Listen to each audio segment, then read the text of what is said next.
हर हर महादेव। जय शिवा शंभू। स्वागत है आप सभी का आपके अपने चैनल पर। सावन 2024 का पवित्र महीना शुरू हो रहा है। दोस्तों, सावन का महीना कामनाओं को पूर्ण करने वाला महीना होता है। इस महीने में भगवान शिवा की कृपा पाना चाहते हैं तो उनकी आराधना कीजिए, उनके मंत्र का जप कीजिए। बहुत ही शीघ्र उनकी कृपा प्राप्त हो जाती है, क्योंकि शास्त्रों में कहा गया है कि सावन का महीना भगवान शिवा को इतना प्रिय है कि इस महीने में की गई पूजा आराधना से भगवान भोलेनाथ बहुत ही शीघ्र प्रसन्न हो जाते हैं और अपने भक्तों की समस्त कामनाओं को पूर्ण कर देते हैं। दोस्तों, इस तरह अगर आप सावन के सोमवार की दिन यदि आप भोलेनाथ के वहां नदी महाराज की पूजा अर्चना करते हैं तो आपकी हर मनोकामना तुरंत पूरी हो जाती है। और अगर पूजा करते समय आप यह शब्द नदी जी के कान में बोल देते हैं तो आपका कार्य पूरा होने से कोई नहीं रोक सकता। दोस्तों, इस सावन मास में भगवान शिवा की पूजा के समय कुछ विशेष नियमों का पालन पुर करना चाहिए। कुछ विशेष नियम इस सावन मास में हमें जरूर निर्धारित करनी चाहिए कि हम इस विधि से पूजा आराधना करेंगे। अगर हमारे मन की कोई भी विशेष कामना है तो उसको अगर बहुत शीघ्र आप पूर्ण करना चाहते हैं तो आप कुछ विशेष नियम इस सावन मास में जरूर अपनाइए। ऐसे ही कुछ बहुत विशेष नियमों के बारे में आज इस वीडियो में हम बात करने वाले हैं। लेकिन दोस्तों, उससे पहले आपसे रिक्वेस्ट करते हैं कि वीडियो को लाइक जरूर करेगा, दोस्तों को शेयर कर दीजिएगा। और अगर आपने अभी तक चैनल को सब्सक्राइब नहीं किया है तो चैनल को सब्सक्राइब करके बेल आइकॉन जरूर दबे। दोस्तों, आपकी कोई भी कम ना हो, किसी भी कामना के लिए भगवान शिवा की आराधना करना चाहते हैं, धन, संतान, व्यापार या फिर जीवन की कोई भी आपकी समस्या हो उसे दूर करना चाहते हैं, आप किसी भी नियम का पालन पुर कीजिए, भगवान शिवा की आराधना कीजिए, आपकी कामना अवश्य पूर्ण होगी। सावन बीतने से पहले कई बार मनोकामनाएं पूर्ण हो जाती हैं। भगवान शिवा इतना अधिक प्रसन्न हो जाते हैं अपने भक्तों पर। हम सिर्फ समर्पित भाव से भगवान शिवा की शरण में जैन सर्वस्व त्याग कर भगवान शिवा की शरण में जाए। सर्वस्व त्यागने का मतलब सिर्फ यह है कि जब हम भगवान की शरण में जाते हैं तो हमें माम में किसी भी प्रकार का संशय नहीं रखना चाहिए। कई भक्ति होते हैं जो पूजा करते हैं लेकिन उन्हें लगता है कि इस पूजा से कुछ नहीं होगा। अगर आप पहले ही यह चीज मान लेंगे कि देखते हैं क्या होता है तो सच में कुछ नहीं होगा। आपको मां में विश्वास रखना होगा कि मंत्र एक लौटा जल ही अगर मैं भगवान शिवा को अर्पित कर रहा हूं तो इसी से मेरी मनोकामना पूर्ण हो जाएगी। अगर आपके मां में विश्वास होगा तो शिवलिंग के मंत्र दर्शन करने से भी आपकी मनोकामना पूर्ण हो जाती है। तो विश्वास बहुत आवश्यक है, इसलिए कह रहे हैं सर्वस्व त्याग कर भगवान शिवा की शरण में जाना होता है, तभी हमारी मनोकामना पूर्ण हो जाती है। दोस्तों, आज जो नियम हम आपको बताने वाले हैं, आप इसमें से कोई भी एक नियम अपना सकते हैं, चाहे तो सभी नियमों का पालन पुर कर सकते हैं। यह पूजा के ही नियम है, बस हमें ध्यान रखना है कि हम पूरे महीने इन नियमों का पालन पुर करें, प्रतिदिन इस नियम का पालन पुर करें और श्रद्धा भाव से पूरे नियम का पालन पुर करें। वो सबसे पहले बात करते हैं अभिषेक के बड़े में। जो हम अभिषेक करते हैं भगवान शिवा का, एक आप नियम बनाया कि प्रतिदिन आप शिवलिंग का अभिषेक करेंगे। जी भी द्रव्य से करने में आपको सुविधा होती हो, जैसे कुछ लोग पंचामृत से करते हैं, कुछ लोग कच्चे दूध से करते हैं, या आपकी कोई विशेष कामना है जैसे कि कुछ लोग गाने के रस से करते हैं या अनार के रस से करते हैं या केसर के रूप से करते हैं। जो भी आपके पास उपलब्ध हो या जो भी आपकी कामना हो, आप यह नियम बना लीजिए कि हर रोज आपको शिवलिंग का अभिषेक करना है। यहां रोज आपको शिवा मंदिर जाकर दर्शन करना है। अब अभिषेक कैसे करना है? बहुत से भक्ति जाते हैं, जल्दी से अपने हाथ में जो पानी होता है, जो भी द्रव्य आपके साथ में होता है, पत्र में आप पलटते हैं शिवलिंग पर और थोड़ी डर रुकते हैं और चले आते हैं। ऐसे अभिषेक नहीं करना है। जब आप अभिषेक करते हैं, पूरी श्रद्धा भाव से सच्चे मन से कीजिए। पत्र जो अपने हाथ में पड़ा है, दोनों हाथ से पकड़कर भगवान शिवा के शिवलिंग पर जो आप द्रव्य गिरते हैं उसकी धार बहुत ही पतली धार होनी चाहिए। जब आप भगवान शिवा का अभिषेक करें तो उत्तर दिशा की तरफ आपका मुख होना चाहिए और पूरे श्रद्धा भाव से पतली धार बनाते हुए भगवान शिवा के मंत्र का जप करते हुए, किसी भी मंत्र को आप जपना चाहते हैं उसे मंत्र के द्वारा भगवान शिवा का अभिषेक कीजिए। हर क्षण आपके मां से वह मंत्र निकलते रहना चाहिए। जब तक आप शिवा का अभिषेक कर रहे हैं तब तक तो पतली धार के द्वारा जब आप अभिषेक करेंगे तो बहुत अधिक समय तक आप अभिषेक भी करेंगे, और अभिषेक करते समय हम जितने अधिक मंत्रों का जाप करते हैं उसका फल हमें बहुत अधिक प्राप्त होता है। तो जब आप अभिषेक करते हैं इस बात का जरूर ध्यान रखें कि अभिषेक आप प्रतिदिन करें। यह निर्धारित कर लीजिए कि इस पूरे महीने में मैं हर रोज अभिषेक करूंगा। अगर आप यह एक नियम भी बना लेते हैं तब भी आपको बहुत ही श्रेष्ठ फल की प्रताप होती है। आपकी जो भी कामना है भगवान शिवा से कहे, प्रार्थना करें। अभिषेक प्रतिदिन करने का नियम आप ले लीजिए। अगला नियम जो आपको ध्यान रखना है, शाम को शिवा मंदिर में दीपदान जरूर करना चाहिए। यह संकल्प ले लीजिए कि इस पूरे सावन में मैं शिवलिंग का हर रोज दर्शन करूंगा, अभिषेक करूंगा और शाम को दीपदान अवश्य करूंगा।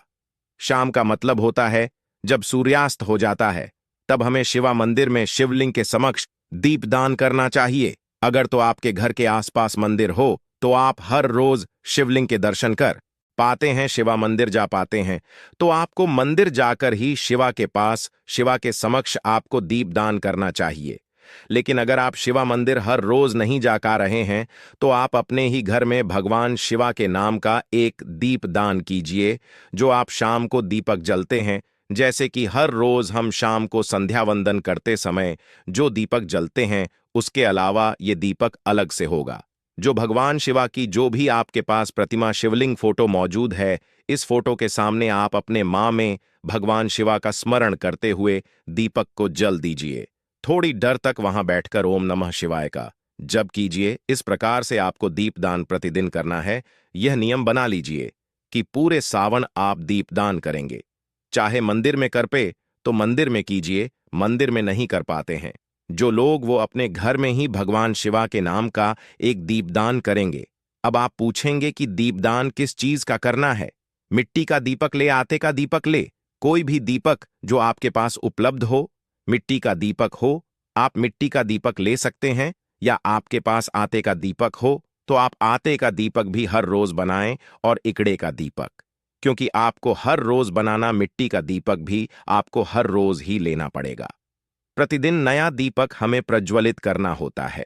तो अगर आप घर में दीपदान कर रहे हैं तो आप कोई भी धातु का दीपक भी प्रयोग कर सकते हैं। तो हर रोज आप साफ करके उसे दान में प्रयोग करेंगे, और उसमें आपको क्या डालना है, घी या तेल, यह आपके अपने समर्थ पर है। अगर आप शुद्ध घी का प्रयोग करते हैं तो सर्वाधिक श्रेष्ठ, लेकिन आपके पास शुद्ध घी उपलब्ध नहीं है तो आप दीपदान करते समय तिल के तेल का प्रयोग भी कर सकते हैं, पर दीपदान अवश्य करें, इस बात का आप नियम बना लीजिए। अगला जो आपका नियम होना चाहिए वह भगवान शिवा को हम बेलपत्र अर्पित करते हैं। भगवान शिवा को बेलपत्र बहुत प्रिय हैं, तो बेलपत्र आप किस प्रकार से अर्पित करें जिससे आपकी कामना पूर्ण करें। आपको 21 बेलपत्र लेने हैं। अगर आपकी कोई विशेष कामना है तो देखिए हमें थोड़ा प्रयास तो करना पड़ता है। तो अगर हमारी मां की कोई विशेष इच्छा है और हम चाहते हैं कि भगवान भोलेनाथ प्रसन्न हो, और इस समय में तो बेलपत्र बहुत आसानी से उपलब्ध हो जाता है, तो आप 21 बेलपत्र हर रोज भगवान शिवा को अर्पित करें। किस प्रकार से अर्पित करेंगे वो हम आपको बताते हैं। बेलपत्र खंडित नहीं हनी चाहिए, बिल्कुल साफ सदरे शुद्ध बिल्व पत्र होने चाहिए। हर बिल्व पत्र पर आप चंदन से ओम नमः शिवाय लिखेंगे। सफेद चंदन द्वारा आप ओम नमः शिवाय लिखेंगे और इन सभी बिलपत्रों की आप माला बनाएंगे।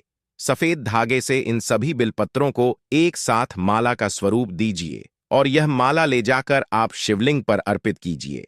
प्रतिदिन का यह नियम बना लीजिए कि हर रोज 21 बेलपत्र की माला में भगवान शिवा को अर्पित करूंगा। आपकी जो भी कामना है भगवान शिवा से कहिए और संकल्प के साथ इस नियम का पालन पूर्ण कीजिए। पूरी सावन मास अगर प्रतिदिन आप 21 बेल पत्र की माला अगर भगवान शिवा को अर्पित करते हैं तो बहुत ही शीघ्र मन की समस्त कामनाएं पूर्ण हो जाती हैं। पर यह नियम के साथ होना चाहिए। पूरे सावन आपको ये कम करना है। अगला जो नियम आपको धारण करना चाहिए वह है सफेद आंख के फूल, जो कि भगवान शिवा को बहुत प्रिय है। सफेद आंकड़े के फूल ना मिले तो दूसरा वाला आंकड़ा जो लाल भी होता है कि आप उसका भी प्रयोग कर सकते हैं, लेकिन सफेद मिल जाए तो अति उत्तम आंकड़े के फूल आपको 108 लेने चाहिए। 108 फूलों की माला आपको बनानी चाहिए। आंकड़े के फूल गच में मिलते हैं तो बहुत थोड़े से फूलों में ही आपके 108 हो जाते हैं। जब आप गिनेंगे तो इनकी भी आपको 108 फूलों की माला बनाकर शिवलिंग पर अर्पित करें। तो प्रतिदिन आप यह नियम भी ले सकते हैं कि मैं हर रोज में 108 फूलों की माला भगवान शिवा को अर्पित करूंगा। जब अभिषेक करें तो 108 फूलों की माला भगवान शिवा को अर्पित करें। 108 फूल ना मिले तो क्या करें? तब आप 21 फूल लेकर इसकी भी माला बनाकर भगवान शिवा को अर्पित कर सकते हैं। हर रोज अगर आप सफेद आंकड़े की पुष्पों की माला भगवान शिवा को अर्पित करते हैं तो मां की कोई भी कम ना हो, धन से संबंधित या संतान से संबंधित समस्या हो आपकी, या जीवन में आपको सुख समृद्धि चाहिए और भी कोई समस्या आपकी हो, शक्ति है किसी भी समस्या के लिए आप यह उपाय करें।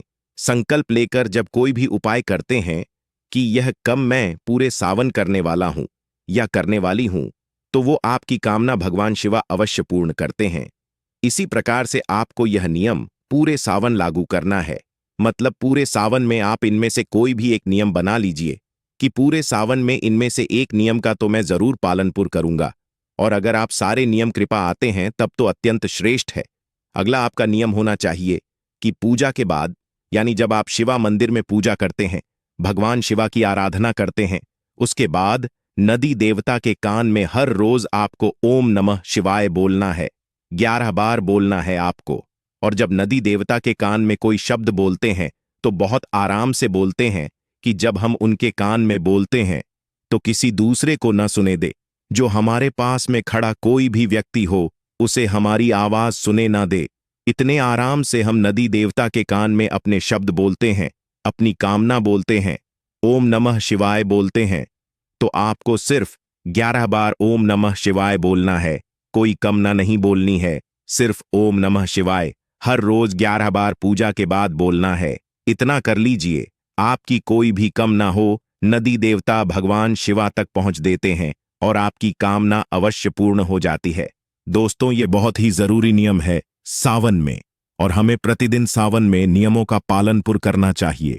लेकिन प्रतिदिन अगर आप सभी नियमों का पालन पूर्ण नहीं कर पाते हैं तो पूरे सावन में कोई भी एक नियम या इससे अधिक नियम जितने का आप पालन पूर्ण कर पाते हैं जरूर कर लीजिए। अगला नियम जो आपको इस सावन में करना चाहिए, आपकी कोई विशेष कामना हो तो उसके लिए यह उपाय है पंचाक्षरी मंत्र का। जब पंचाक्षरी मंत्र का जब विशेषकर हर कोई करता है सावन के मास में, ओम नमः शिवाय का जब सभी करते हैं, लेकिन किस विधि से करते हैं? देखिए, आपको एक संकल्पित संख्या लेनी है कि इस पूरे सावन में मैं 1,25,000 की संख्या ओम नमः शिवाय का या नमः शिवाय का जाप कर दूंगा। रुद्राक्ष की माला द्वारा जैसे आप 82,000 मंत्र या पहले दिन से लेकर अंतिम दिन तक अपनी संख्या निर्धारित कर लीजिए। कितनी संख्या में आप जपना चाहते हैं? 11 माला, 21 माला, 108 माला, या आपके पास समय हो तो और भी अधिक। अगर आप पंचाक्षरी मंत्र का पूरी नियम से 25,000 जब सावन मास में कर देते हैं तो यकीन मानिए भगवान भोलेनाथ की असीम कृपा आपको प्राप्त हो जाती है, और आपके माम में जो भी कम ना हो, जो आपने सोचा भी ना हो, उससे कहानी अधिक भगवान भोलेनाथ आपको प्रदान कर देते हैं। यह बहुत महत्वपूर्ण नियम है। हम पंचाक्षरी मंत्र का जाप तो करते हैं, लेकिन कोई नियम के द्वारा कोई संख्या निर्धारित करके अगर नहीं करते हैं तो उसका उतना शीघ्र हमें फल प्राप्त नहीं होता है। लेकिन अगर आप पहले से ही संख्या निर्धारित कर लेंगे तो आपके जीवन की जो कामना है उसे कामना के साथ आप संकल्प ले लीजिए कि इस कामना के लिए मैं इतनी संख्या में मंत्र जाप करूंगा।